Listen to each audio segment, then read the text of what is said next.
Lévi n'avait que 3 ans lorsque son père est parti, laissant sa mère accablée par le chagrin et le poids de l'élever seule. Tout a commencé par un éclat de frustration. Chaque fois que Lévi renversait son lait, avait du mal à nouer ses lacets ou même faisait pipi sur lui, sa mère s'emportait « Tu es un imbécile, Lévi », ce qui n'était au départ que des remarques occasionnelles est vite devenu une habitude. La moindre erreur, aussi insignifiante soit-elle, était sanctionnée par ce même mot dur. Une amie de Clara lui rendit visite, profondément inquiète des conséquences d'un tel langage sur Lévi. Mais Clara balaya l'avertissement d'un revers de main, affirmant que ce n'était rien de grave et refusant de voir l'impact sur son fils.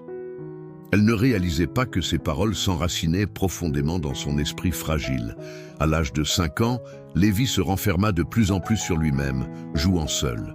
En classe, il semblait inquiet, peinant à répondre aux questions et riant parfois nerveusement. À la maison, il s'asseyait par terre pour manger avec ses mains. Son institutrice fit part de son inquiétude à Clara, lui expliquant que Lévi répétait souvent le mot « imbécile » en classe. Un profond sentiment de culpabilité s'empara alors d'elle.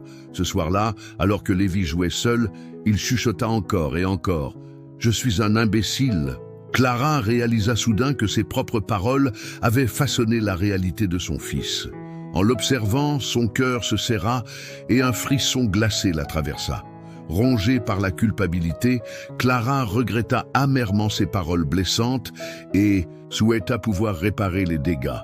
Prenant conscience de sa responsabilité, elle décida de changer et commença à adresser des paroles bienveillantes à Lévi chaque jour, espérant que ses affirmations positives guériraient les blessures qu'elle avait, sans le vouloir, infligées. Mais cela suffirait-il à le guérir ? Seul le temps le dirait. Parents, ne maudissez pas vos enfants, car vos paroles ont un immense pouvoir. Parlez-leur avec amour, pas avec destruction. Même dans la frustration, choisissez des mots qui les élèvent. Une parole maladroite aujourd'hui pourrait façonner leur avenir.